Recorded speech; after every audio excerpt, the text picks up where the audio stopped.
Welcome to The Good Word. My name is Vincent Goodwill, senior NBA reporter for Yahoo Sports. We're part of the Ball Don't Lie podcast. Get us wherever you get your podcast. It is Wednesday. It is me and producer John. We had a gang load of games last night, including everything that happened in Philadelphia and Golden State, which means we're going to hear from producer John on what he saw with his Dallas Mavericks. But first, we're going to start with the return of the MVP. Now, John, we should probably have some old-fashioned WWF music because I feel like Joel Embiid was engaging in some good old-fashioned chicanery yesterday. Didn't show up to shoot around. Nobody knew where he was. He was listed as out. And then all of a sudden, a half hour before the game, Joel Embiid is playing. That feels like the Ultimate Warriors music or something like that. You know what I mean? Like, I just feel like someone's running down the aisle of their theme song. And I know he's a WWE DX guy. You know what I mean? Like that sort of thing. I just think he likes playing the hero. Joel Embiid loves to, surprise everybody and shock everybody. You saw the interview, if you didn't see the interview with one of the guests of The Good Word, Jared Greenberg, last night, where they asked him, how are you feeling? Not good, not good. Like that sort of thing. After he had 24, 6 boards, 7 assists, and 3 steals, including a big steal in the last minute of the game, he looked good. He labored around a lot, but Joel Embiid always labors around, no matter what the circumstances. He could be completely healthy. He's going to labor around. He's going to sweat profusely. He's going to act like, he's coming home to you, Elizabeth. Like, that's how he moves around, even when he's scoring 70. I'm wondering how this changes things for the 76ers. It's a weird space, and we talked about it a little bit with Jason Goff on Monday. Go check that show out. But coming back from a meniscus surgery, he hasn't been able to do a lot of running, or any running, I'm quite sure. He's wearing a bulky knee brace, that he covered up to make it, the appearance, to make it look like it wasn't some big old bulky knee brace, but it was. So you want to get him in shape. You also want to stay out of the play-in, but you also want him to get enough conditioning and in-game shape, in-game action that you're really ready. So I'm sure you want to get out of the play-in, but those 2 extra games or that extra game, that could actually help him in a way. I'm just very curious how all of this is going to work for the 76ers. You only got a handful of games left. You got some back-to-back, not a lot of back-to-backs, but I think they have one back-to-back in there. And I'm just really fascinated by a fully healthy Tyrese Maxey. And don't forget, they added Buddy Hield. They added Kyle Lowry for the vet presence and everything else. Like, there's a lot that they've done since Joel Embiid has last played. And I believe their record when Joel Embiid has played is 27-8. Now, mind you, that's not indicative of what he's going to do in the playoffs or indicative of what the Philadelphia 76ers were going to do. They were never number 1 in the East because Boston has run away and hidden from everybody. But 27-8 in the 35 games that Embiid has played in, that's a big enough sample size for you to say that this is a team that if they play maybe the Milwaukee Bucks in round 1, if they wind up in the 7th, if they wind up in the play-in, and you get the 7th seed, I don't know who I would necessarily pick in that series, just because I don't have the greatest level of confidence in the Milwaukee Bucks right now. I don't know who you can have real confidence in the Eastern Conference. And I'm not saying that this is the year that Philly's going to break through and actually go to a conference final. Like, as weak as the Eastern Conference has been, the Philadelphia 76ers of Joel Embiid, James Harden, Ben Simmons, at one time Jimmy Butler, none of those teams have ever made the conference finals. And now this could be the year. I got a hard time seeing it. But when you have an MVP who was pretty much destroying the league before he hurt himself, he was drafting 35, 11 boards. He was like dropping 6 Jokic's a game. Like, he had risen as a playmaker and he had found something not just at the block, but on the elbow, at the free throw line. Like, he was evolving and growing his game and even actually being a better player than he was last year. Now, the question I have is this.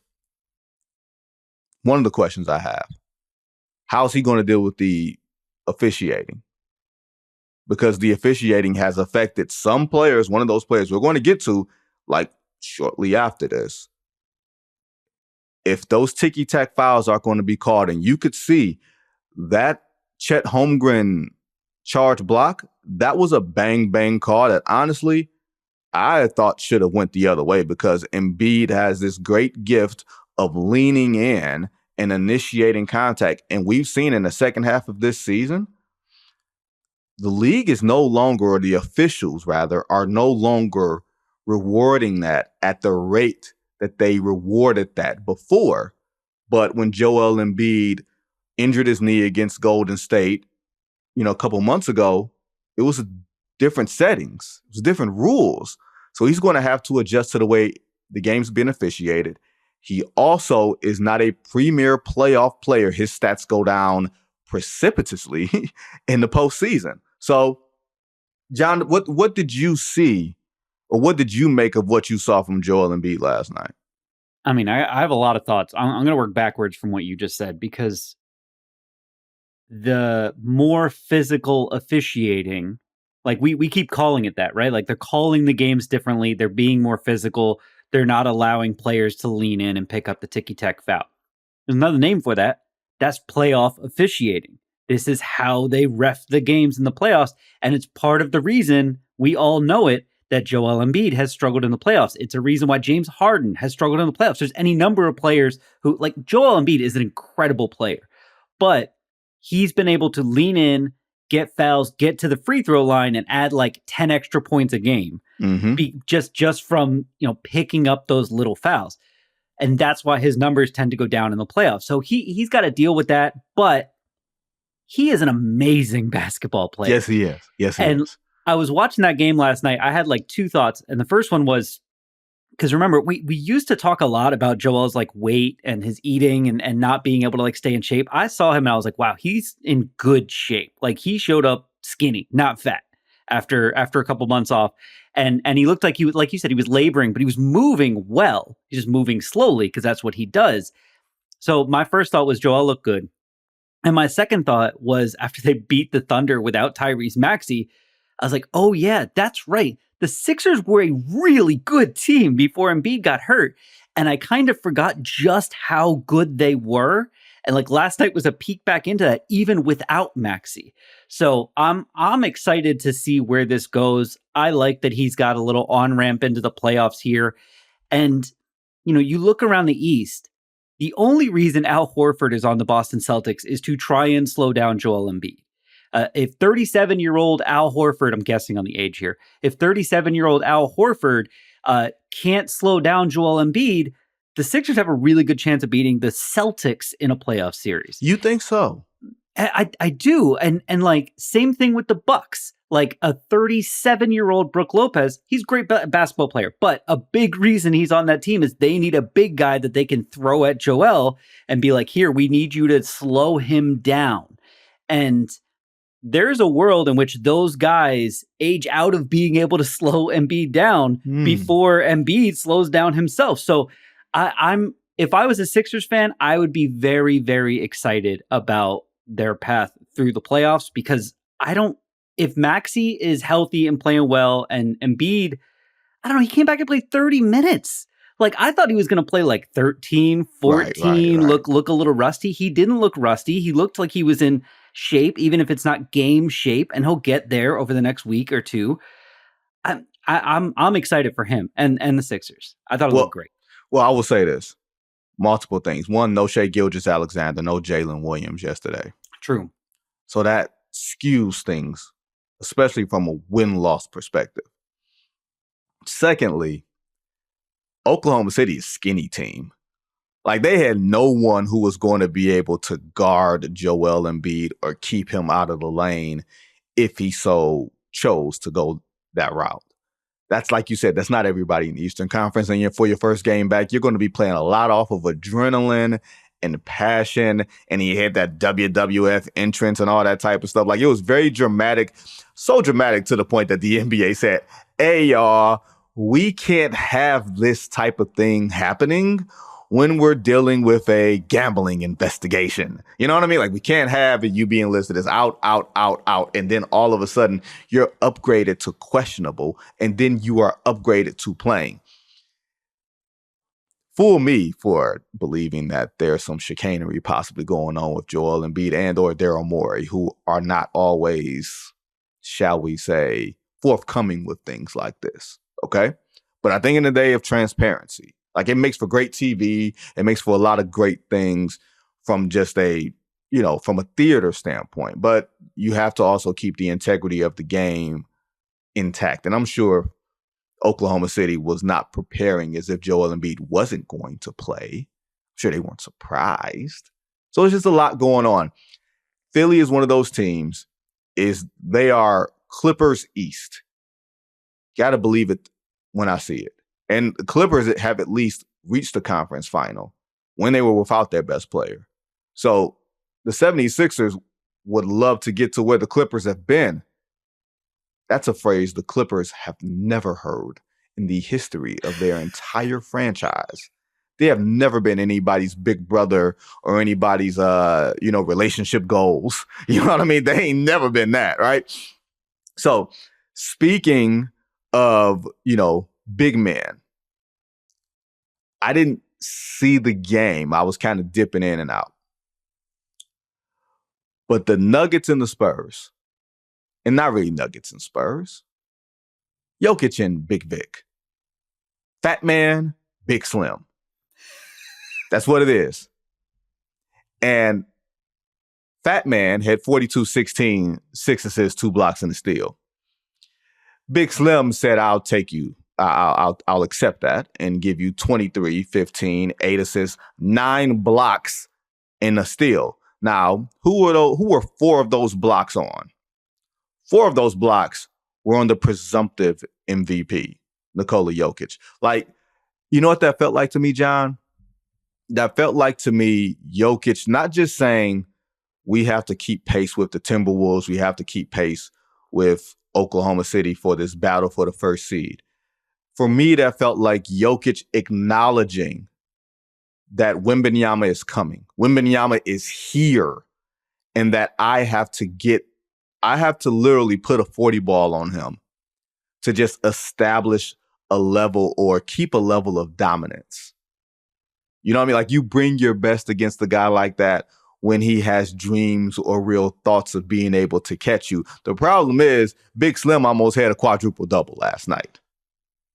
Literally, 2 assists. If any of those dudes could hit a shot, or if he hit one more block, like, I literally saw him. Like, John, before we were in pre-show, you asked me, how many times did Big Vic actually jump?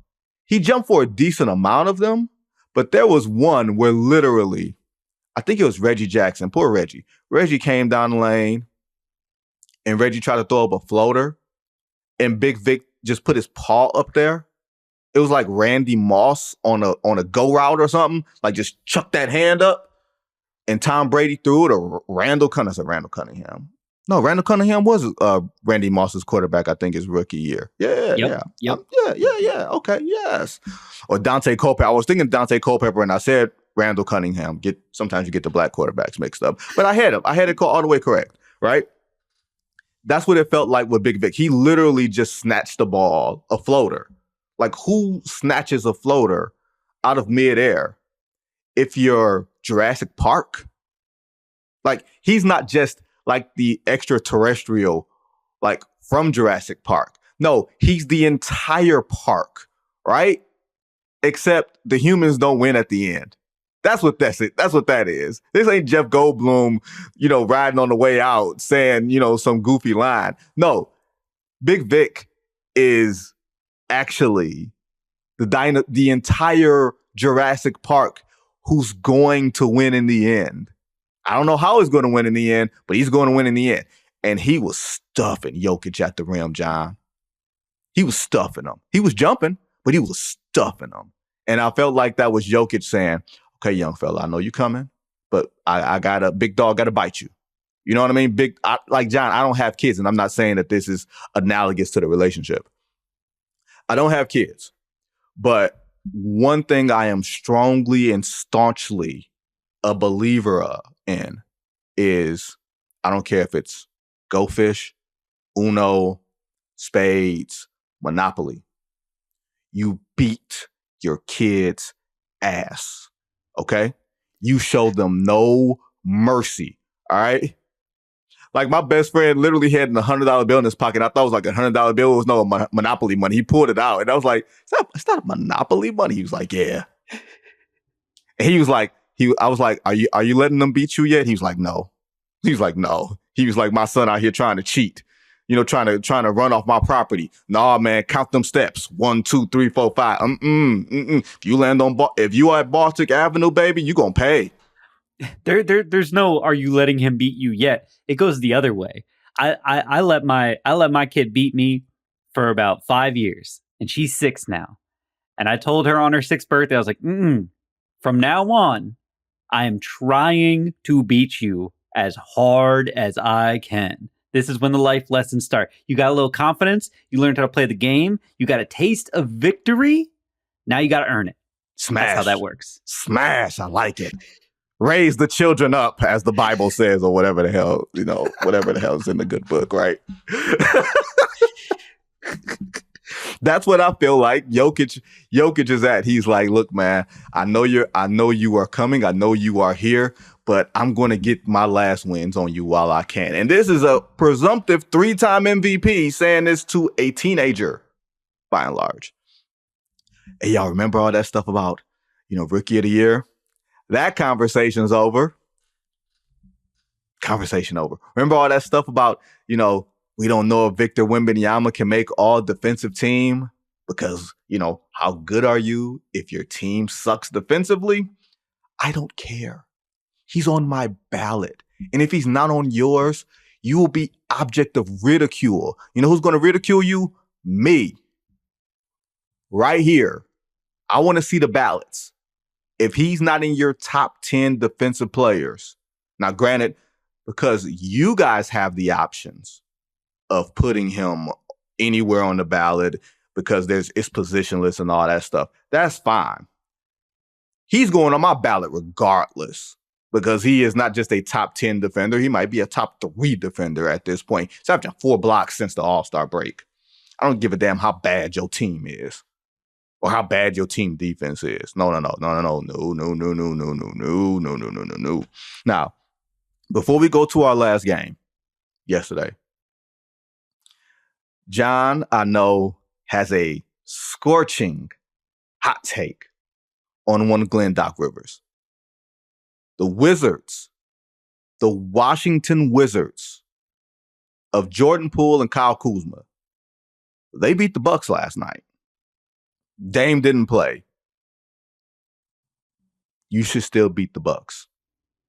I know the Bucks are second in the East, and it doesn't feel like there's a real threat with, 6 or 7 games left that the Cleveland Cavaliers, who we'll talk about later, will catch them, or that the New York Knicks, who've lost 3 in a row and basically are like 2 games out of the play-in, will catch them either. But that ain't the point. The Bucks need to be playing good basketball at this stage, and you can't afford to be dropping games to the Wizards of Washington. You know what I mean? You can't do that. Like they were going to be the Wizards of Virginia, which, baby, let me tell you, Virginia Wizards, they might have had to change that name again had they moved to Virginia. Okay, John, do you know why they would have had to change that name to something else? Had they, Are there no wizards in Virginia? There are wizards in Virginia, John. That's actually quite the problem. I don't know anything about this. You want to educate me, or are we keeping this on the down low? Okay, how about this, John? Just Google the term Grand Wizards. Oh, okay. Yeah, let's change that name for sure. I get what you're saying now. Okay. Hey, they had a problem with them being the Washington Bullets because of alleged gun violence. Baby, let me tell you, if you are the Virginia Wizards, you're better off being the Virginia Slims. You're better off with your logo being a pack of cigarettes, being a pack of Swishers, than the Virginia Grand Wizards. Are you out of your damn minds? But either way, sorry about that detour. John, you got to take. I just threw John way up. John was not expecting that one. No, he wasn't. Sorry about that, John. I have a twisted sense of humor sometimes. No, you're good. You're good. So as you said, the Bucks lost to the Wizards. No one should lose to the Wizards. Definitely not a competing team. And I have this tweet from Eric Name from The Athletic, who covers the Bucks. This is his tweet. The Bucks are now 18-20 on the road this season after this 1-2 road trip. After the game, I asked Doc Rivers what he thinks the Bucks have been unable to do on the road that has led to their struggles. Here's his response. I don't know. I think focus. I don't know what it is. You know, it's funny. I've actually been sitting back and watching everything. Not just our players, but our travel crew. Everything. And I've made lots of notes. I will say that. I won't share that. But we don't bring the necessary professionalism or seriousness on the road. And that's something that we can fix. And that's something we're going to have to fix. Was he throwing the travel team, the travel crew under the bus for their terrible road record? The get ready crew? Is that what he's saying? I stay ready. So. The stay like Vin Baker and those dudes? Is that who he was throwing under the bus? He was saying that they're not approaching the game with all the appropriate seriousness? I don't know. But the first comment on this on Twitter is someone who's like, wow, both the travel crew and the equipment manager taking public shots this year. Wild.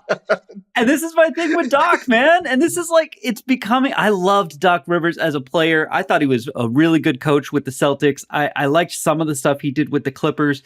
But he's just turning into this guy who blames everything on everyone else. And when you get to the point where you're blaming the travel crew for you not having a good record on the road, like you've lost the thread. I mean, Doc is literally, I don't know, whatever it is. It's like half Doc Rivers, half Scooby-Doo. You know what I mean? Like you can't figure out what the thing is with him. Oh my Scooby Doc. Oh my God, Scooby Doc. We can't name Doc that just in case I want to have Doc on the podcast. You know, if Doc is ever out of work again, you know what I mean. Like you got to be careful with that. But the Bucks are a team on a confidence meter that like I have more confidence. I don't know. Yeah, I'm not going to say that line. Ooh, baby, John. Here's what I'm going to say because John is going to delete it. You ready, John? Yep.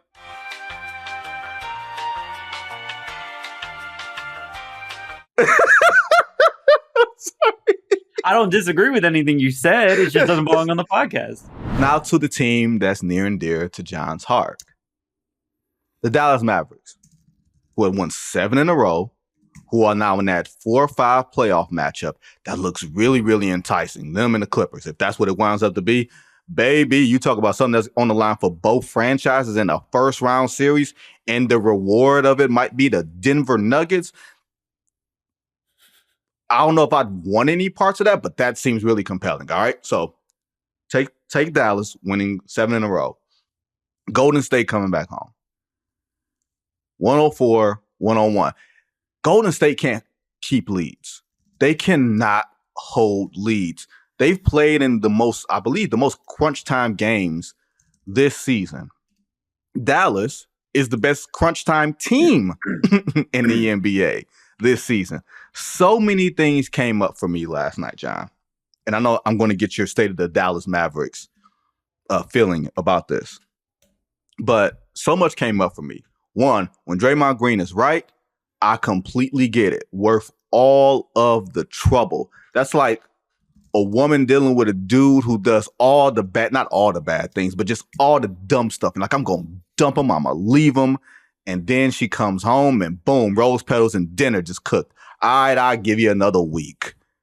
Like he just does all the good things, all the things that gives you a stay of execution, all the things that not anybody else can really, really do. That block shot of Daniel Gafford under the rim and saving it and all that, plus the subsequent layup. Like he is unique in that way. Klay Thompson, baby, I don't care what the numbers say. He looked shaky down the stretch. Just I just see shades of the shakiness, shades of that shot he took against the Lakers that had Steve Kerr pulling his hair out. And I think it was game 4 of the Western Conference semis last year. Like, I still see that guy that's still trying to chase it, not the guy that's accepting where he is. But less to that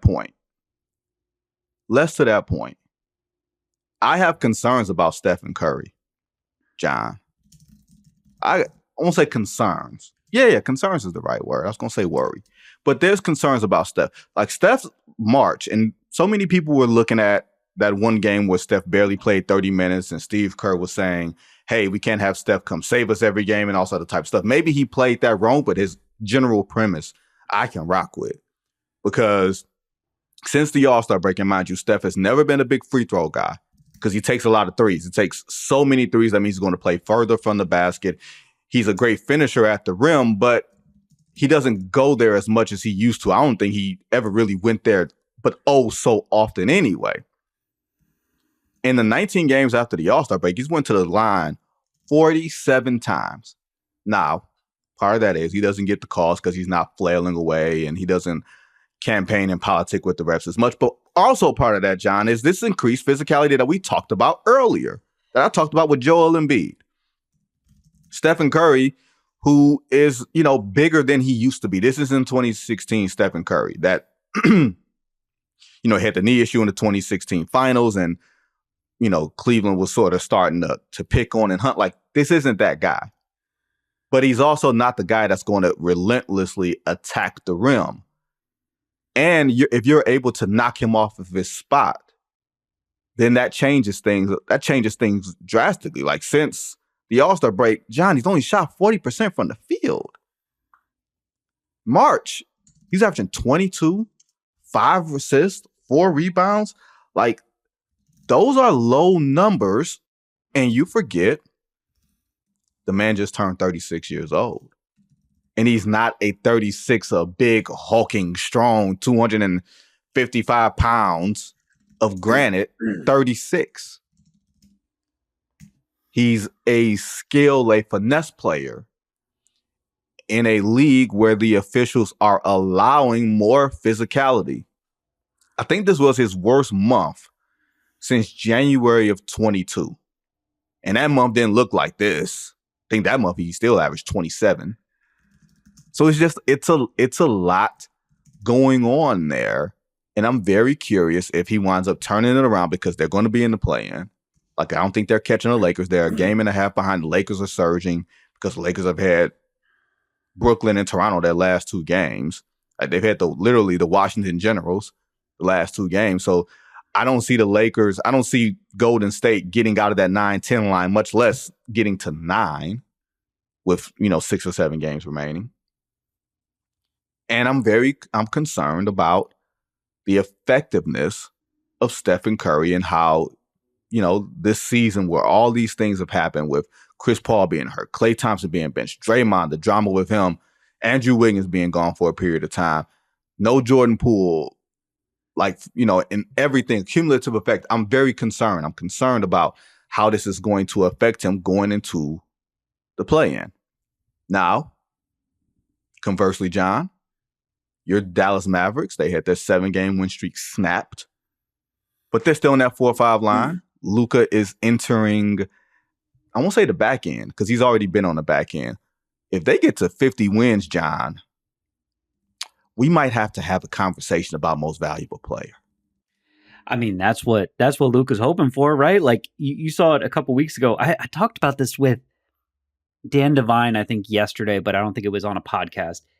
And I was saying last year, I think it was in March, is it Embiid or is it Jokic? And Embiid was like, I'm going for it. And You made it a point, I think, with when we talked to Jared Greenberg, of saying, like, I like when a guy says, I'm going for it. And a lot of people like that. It's part of the reason Embiid won the MVP over Jokic last year. Luka, I'd say a few weeks ago, maybe even the beginning of March, said, I'm going for it. He didn't do it publicly, but you could tell. Mm-hmm. He started playing more games. And I was telling you a story before we even got started about the other night. I think it was against Houston when like his knee started bleeding and he was literally like, just wrap tape around it and I'll get back out there. You can tell that he wants to be on the floor. He wants to be playing as much as possible. He wants to put his imprint on the game. And I mean, the Mavericks been playing well. Like you said, 7 wins in a row.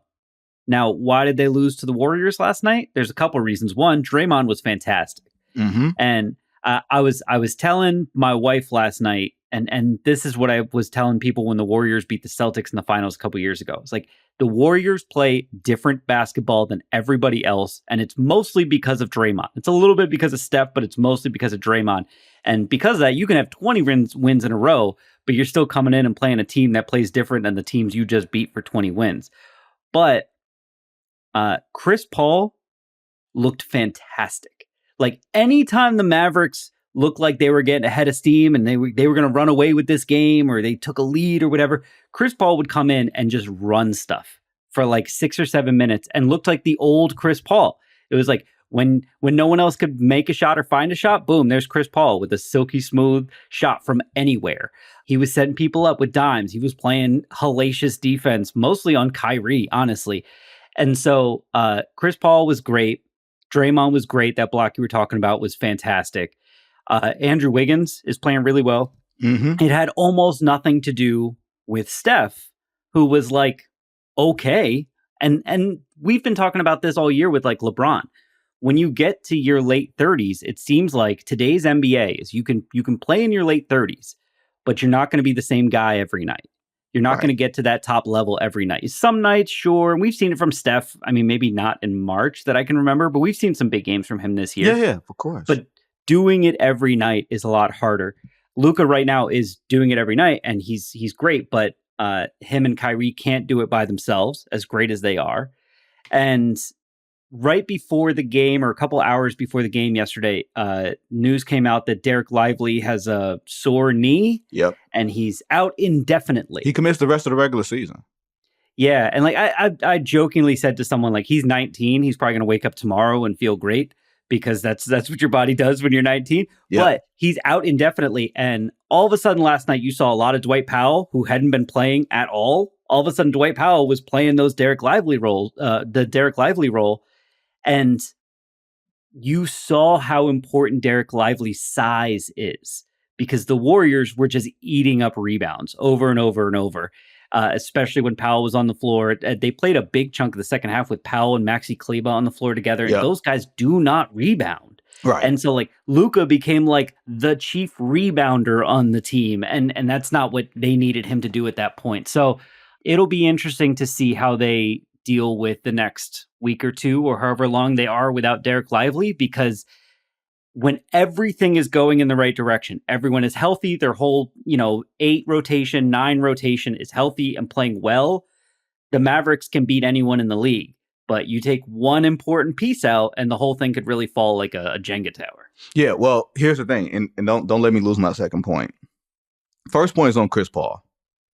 Chris Paul reminds me, Chris Paul reminds me of is like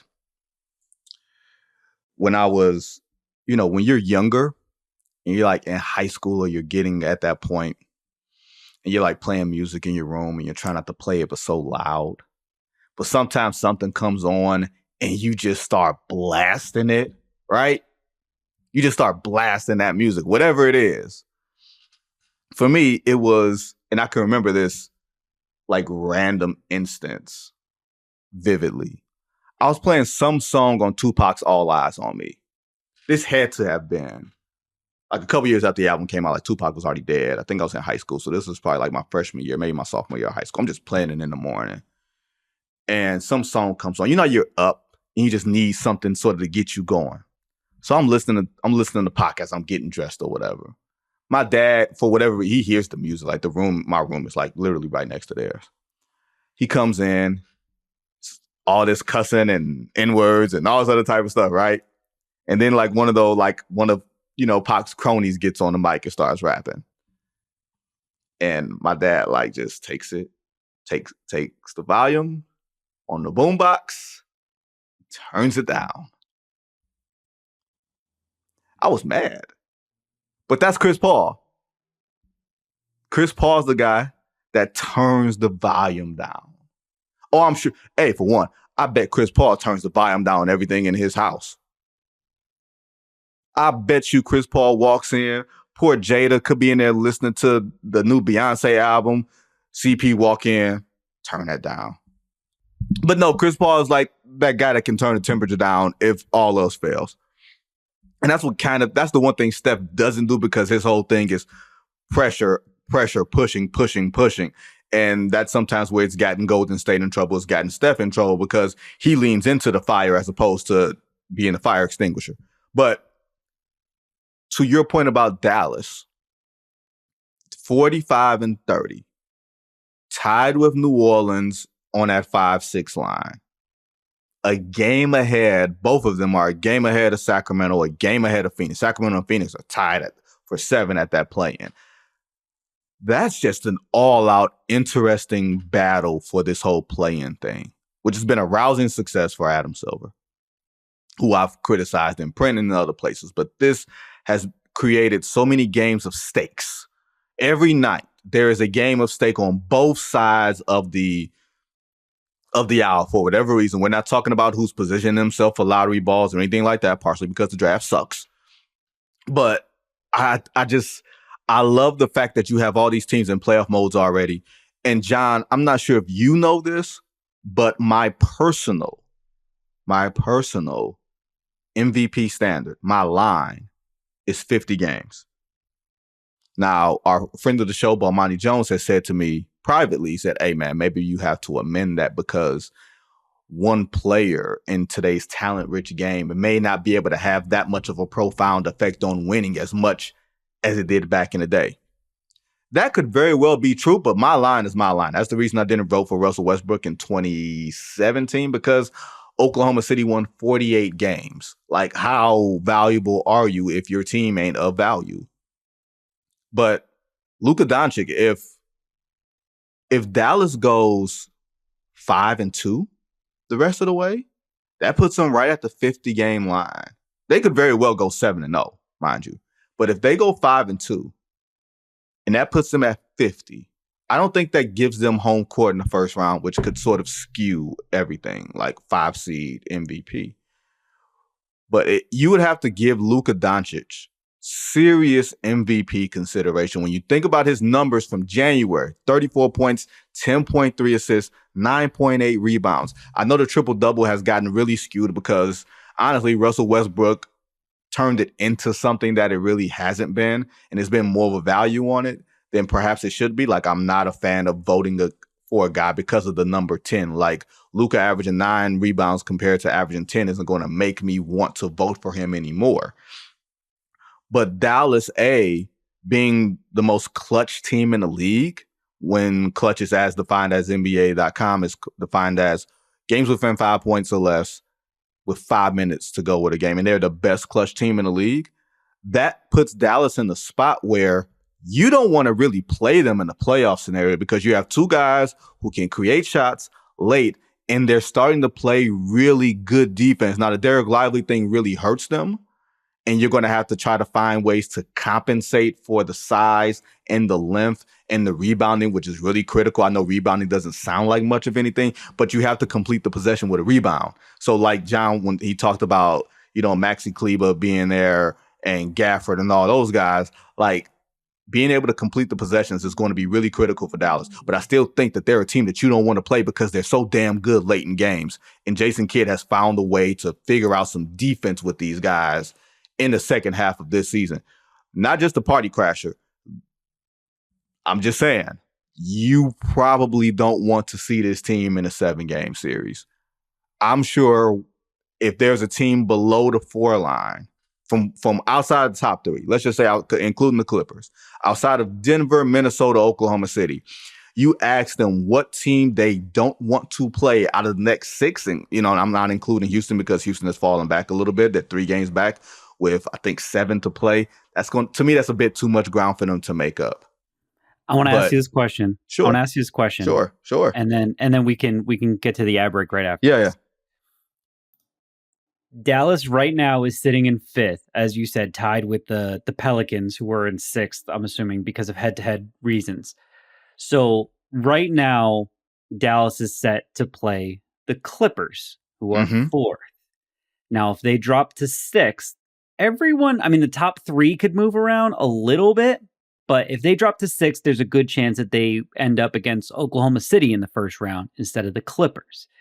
Now, sometimes teams will purposefully play with things to get the better matchup. So, just between those two teams, if you were the Mavericks, would you rather play the Clippers in the first round or the Thunder in the first round, assuming that you could control that with your wins and losses? I'd probably rather play the Thunder, and not just for reasons of Thunder youth and everything else, because the Thunder don't do stupid things. I think you're treading a little bit, right? Because you think of the Thunder as being this really young team that's playoff inexperienced and everything else, and you can probably take advantage of that. The Thunder don't do young, dumb shit. They don't do dumb things like turn the ball over, make bad decisions in late game situations. You even saw it last night.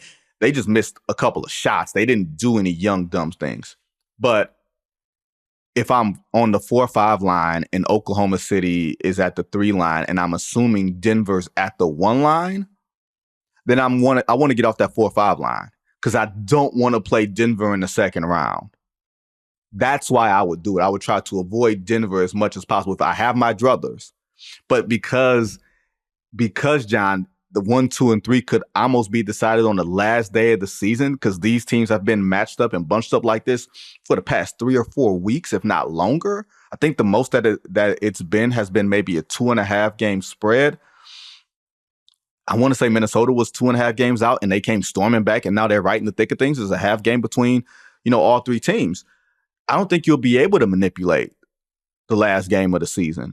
You won't be able to manipulate it for 1, 2, and 3, but you also won't be able to manipulate it to keep yourself out of the play. And you might just have to play it and win just to keep yourself safe. Yeah. That's why. But Luka could very well elbow his way into some real MVP consideration. And that was not something that any of us could have expected as we close it. That's not something that any of us could have expected 2 months ago, a month ago, when they were just sitting and fiddling in the play. We'll be right back. Back on a good word here with producer John. John, one of the most confounding teams in the Eastern Conference, probably the most confounding, even more than the Bucks, who John has just let you know that he is not a believer in at all, is the Cleveland Cavaliers. Like they've had that stretch where they dominated the league and ran roughshod through 17-1 from January to mid-February, right before the All-Star break. And Donovan Mitchell elevated himself to MVP discussion, but they were without Darius Garland and Evan Mobley for a huge part of that. I think they only played like 7 games in that 18-game stretch. But as a whole, they're sitting in that third spot. New York is trending down because that's what, shockingly, that's what the Knicks do when their bodies start falling, that we don't like talking about. But for the Cavs, after that 17-1 stretch, if the math is correct, they're 29-29 for the rest of the season. And I don't know how to contextualize that because every team has a stretch or every serious contender has a stretch where they legit just run through everybody. Or at least I think so. Remember, John, we had that exercise a few weeks ago where I just brought up every championship team of like modern vintage having a stretch of 2 months or 6 weeks where they took everything seriously. They blew you out the water. You had no chance of winning games. The Cavs have actually had that. It was during a not so great stretch. I think they beat the Bucks 3 times in that stretch, and the one loss they had was to the Bucks. It would have been 18 in a row, and they played the Bucks 2 nights later and beat them again. But it's hard to place this team in proper context because you don't know how you're going to figure things out with Mobley and with Darius Garland and Mobley and Jared Allen because they're more light in the pants. They're not like big girthy dudes. In the playoffs, especially when you're playing under the rim, it's going to be about who can throw who out of the way, who can get rebound. Rebounding becomes so much more important in the playoffs than it is a regular season thing. Like, I don't know the exact stats, but I feel like rebounding is like the important thing, like the saying, no rebounds, no rings. Like, it's a little bit different now because you got 3-point shooting and everything else, so you have more long rebounds after long shots. being able to control the glass is such a huge thing. And Mobley and Jared Allen are really good rebounders, but they're so light. You wonder if teams are going to be able to sort of handle them, manhandle them. Then you have Donovan Mitchell, who, like I said, was playing MVP ball when they were without Mobley and Garland. 28, 5, and 7. He handled the ball. He was able to spray out to shooters. There was space there because you were playing with more of the Max Struces and Isaac Okuros and guys like that who were taking the minutes. They were playing a little bit smaller. Jared Allen was the one real big on the floor. You were even playing Georges Niang a lot more, all that type of stuff. And usually, players of Donovan Mitchell's pedigree, shall we say, he's in year 7. This is his second team, multi-time All-Star, All-NBA, all of that stuff. He probably would have been All-NBA this year, but he wound up missing that chunk of games because of the knee and the PRP injection, and now he's trying to come back and get it back. He would have been All-NBA this year had he continued to play on that trajectory. But there's always this lingering thing about his upcoming free agency. He has a player option, player option. He can opt out after next season, rather, not a player option this year. He can opt out after next season. So it's always the weird sort of dance. And he can extend this summer, I believe. And Dan Gilbert, the Cavs owner, who has really been out of the public eye since suffering a stroke 3 or 4 years ago, came out earlier this week, or maybe it was late last week, and said, I think Donovan's going to resign. And Donovan has been the guy to basically avoid all free agency talk because it doesn't do him any good. And he talked about it a little bit with me on a piece that is coming up, but he didn't talk about free agency as a whole. He just basically said, hey, look, that was the one summer where everything was just so uncertain for me because I wanted out of Utah. And, I thought I was going here. I wound up going to Cleveland, and that's fine. And that's the way that it worked out. But because Cleveland, and this is my words, now because Cleveland is not the free agent destination, because the Cavs have not advanced in the playoffs with him, you're going to have all these questions. That's why this year is so important for them. But usually if a guy gets traded after his rookie deal, he winds up going somewhere he wants to go. Usually, right? John, can you think of a player of that level of pedigree who wanted out and wound up going somewhere he didn't want to go? Like, am I missing someone? Did Kyrie want to go to Boston? Kyrie didn't want to go to Boston. And you know what? Paul George did not want, I don't say he didn't want to go, but I don't think Oklahoma City was his preferred destination. Did Paul George go somewhere else after Indiana before Oklahoma City? Or No, because he got traded when Kawhi signed with the Clippers. He got traded from OKC. So he got traded from Indiana to OKC, and everyone thought he's just going to sign with LA when he hits free agency, and he signed with OKC and got traded to the Clippers. Right. But yeah, so those are 2 examples. Yeah, but basically it's not a lot of examples. There are examples. It's not a lot of examples. And Donovan is like, he's 28. He'll be 29 when he's able to hit free agency. So, it's one of those things where you have to start looking about what your future is going to be. And everybody looks and points at the New York Knicks. But remember, the Knicks have made their commitment by signing or trading for OG Anunoby. And he's going to command a huge chunk of money when he hits free agency. Granted, he's got the elbow thing right now and all this other type of stuff, but clearly you don't trade RJ Barrett and the pieces that they traded for OG if you don't believe that he is a significant part of your future. And you're also probably going to do something with Jalen Brunson and, locking him up to a max extension because, he's earned it.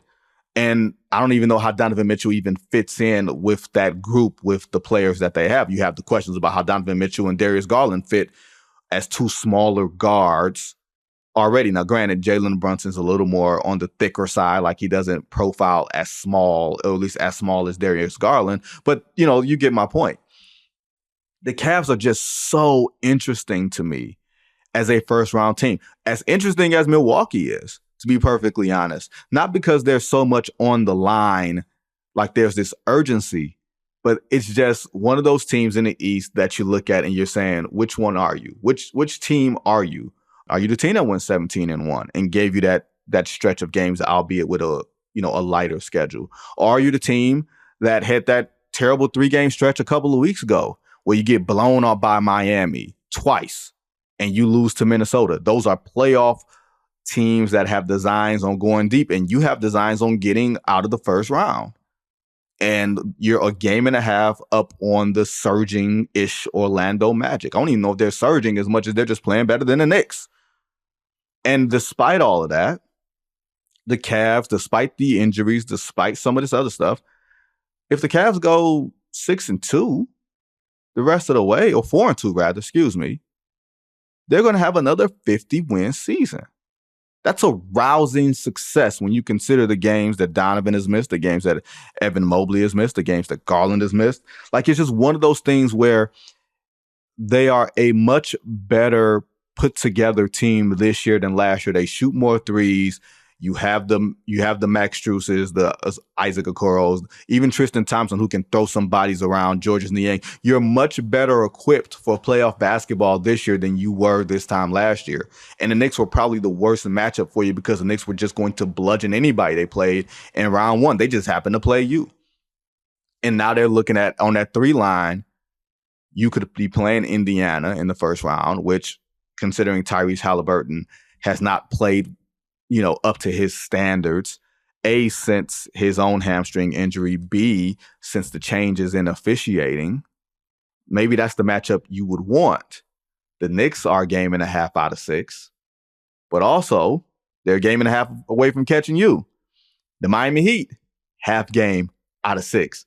I just told you about those 2 games that the Miami Heat put the beat down on Cleveland, plus being a playoff-equipped ball club. So it's just the Cavs are just an interesting team that I think we should really keep an eye on. I think they have good talent. They might have too much talent. Like, I've been, you know how I feel about Evan Mobley, John. I look at Evan Mobley after his freshman year at USC. Some people saw Chris Bosh. I saw Tim Duncan. He's more Slim Duncan than Tim Duncan. You know what I mean? Like, he hasn't put on that extra girth that makes him an unmovable object in the post, that negates the need of having Jared Allen. He has to play 4 because he can't play 5, which completely compromises, I won't say compromises, it changes the way that you can build around Donovan Mitchell and around Evan Mobley in the meantime. And Evan Mobley is developing a shot. I think he's shooting around 38 from 3 this year, but on very low volume. I think he's taking less than 2 a game. I don't have a huge problem with that. I don't think everybody has to take and make threes all the time, but he has to have sweet spots on the floor where he knows that he can get shots while also being enough of a threat to create space for your smallish guards to get downhill and into the lane. So it's just going to be I'm not volunteering for the Cleveland whomever first round matchup. I just think they're really intriguing and a team that we have to pay attention to, not just for the remainder of the regular season and the playoffs, but for the summer as well. I think the playoffs will tell a lot about what we are to think of this Cavaliers franchise, considering we got a lot of questions about the Eastern Conference. And if there's a team that needs to, you know what I almost compare it to, John? I almost compare it to in a completely different way and fashion. But in 2007, the Cavs went to the NBA Finals. The Cavaliers of LeBron James and Drew Gooden and Zydrunas Ilgauskas, and everybody bagged on how bad the team was. But that team actually won 50 games, and they were the 2nd seed in the Eastern Conference. Detroit at that time was aging. There was no more Ben Wallace, and Chauncey and Rip and all those guys were getting older. Boston sees the opportunity of, we got draft picks, we got draft capital, and it's a weak Eastern Conference. It's been a weak Eastern Conference. Shaq and Dwayne Wade are going this way because Miami was going this way after winning in 06. We have an opportunity to push all our chips in, go get some veteran players, use this draft pick, and see what happens. And that's what birthed the Kevin Garnett, Paul Pierce, Ray Allen Big Three in Boston, because they had the assets to do it. And they looked around at the conference, Danny Ainge did, and said, now's as good as good of a time as possible, because there's no one really there's a vacuum at the top. Now, you would look in this year and say, what about Boston at the top this year? You're absolutely right. Boston is really that good as a regular season team, but that's why I said this year in the playoffs is going to be a tell. Because if you look around and Boston flames out again, or if Boston doesn't win a championship, if they lose in the conference finals again to one of these teams that you don't have a lot of confidence in, or they get to the finals and are shown to not be as great as you think they are, and maybe they're a product of playing in the Eastern Conference, then one of these teams that has draft capital, that has some of these players that maybe they're in a talent vacuum, they're going to wind up trying to make some type of big move because they're seeing an opening at the top of the Eastern Conference. And one of these teams that could be a party crasher, or one of these teams that could be, a big-time deflator, is Cleveland. They've got a lot on the line this year, and I think they're really fascinating. Milwaukee, of course, has a lot on the line. Miami, a lot on the line. Philadelphia, a whole lot on the line. A lot on the line. So I think the Eastern Conference playoffs as a whole will be fascinating. And I think despite the number of quality teams in the Eastern Conference, aside from Boston, I think you have a number of quality storylines that we will be able to follow. John, it is time for the viewing guide. What games will you be watching closely for the rest of this week? I have two. Okay. One depends on whether or not Kawhi Leonard plays. The Nuggets play the Clippers tomorrow. Mm-hmm. The Clippers got beat up by the Kings last night without Kawhi. Yep. I'm always interested in this matchup. Going back to, I think, the bubble, when the Nuggets kind of put the fear of God into the Clippers, and they've always kind of been like a boogeyman for the Clippers. Mm-hmm. The Nuggets are in an interesting place in that Jamal Murray hasn't played in a while. Jokic has kind of thrown the team on his back, but that's not how they like to play. Right. They like it when it could be balanced, and Jokic kind of runs the show, but everyone gets a piece. So I'm going to be interested to see if Jamal Murray can play. If not, can Jokic kind of throw the team on his back and beat up on the Clippers in the way they have in the past? But that's really only interesting if Kawhi plays. If he doesn't, or I guess another game that I'm interested in, is the Warriors-Mavs rematch on Friday. Mm-hmm. In Dallas. Like we said, the Mavericks are tied with the Pelicans, so they could fall out of that number 5 spot. They could fall to 6. They could even be in danger of falling into the playoffs. They are in the play-in. They need to, start winning games again. I know there was only one loss, but they can't take it for granted. The Warriors have less pressure on them now because the Rockets have started getting beat up again. They start playing better teams. They're getting beat up again. So there's a lot more pressure on Dallas than there is on the Warriors. It's really hard to beat an NBA team 2 times in a row. The Mavericks should come out and play well at home in that game. If they don't, then the Derek Lively missing thing becomes an even bigger problem and something else that they need to solve before the start of the playoffs. Yeah, there's a lot going on there. And I'm really, like I said before, like we said earlier, really intrigued by Dallas. Not so... I'm concerned about Golden State because I'm concerned about Steph. For me, it is the 7-8 game in the Eastern Conference right now, Miami, Philly. And I'm sure neither team wants to play each other in the play-in. They'd rather, if it's their druthers, they'd rather play each other in the 7-8 than the 9-10, which will certainly not be, possible because Chicago and Atlanta have no chance of catching either team. But I'm sure both teams want to get out of the play-in. Philly is 2 games Philly's 2 games away from Indiana, Miami is a half game away from Indy. That's going to be an interesting game in Miami on Thursday night. I don't think it's a TNT game, but I will be watching that one pretty damn closely. Also, Sunday night, Minnesota, because they're in that dogfight for 1, 2, and 3. Against the Lakers on Sunday night in LA. I don't know if that's the first game of LA coming back from this road trip, but it will be an interesting game because remember the last time that was the game where LeBron made the business decision to not try to chase down Anthony Edwards in the fast break. And we were like, oh, no, not these afterburners don't work. These afterburners don't work. And I'm going to save my Achilles from hurting myself trying to go after this young man. Did you see? Look, man.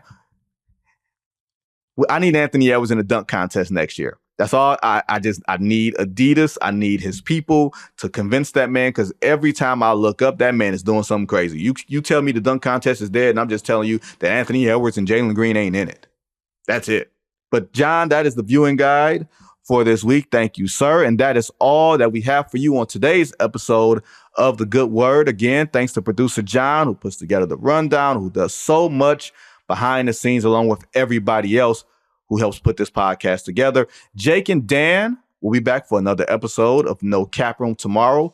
And I'll be back on a Monday with another episode of The Good Word. Until then, everybody be safe.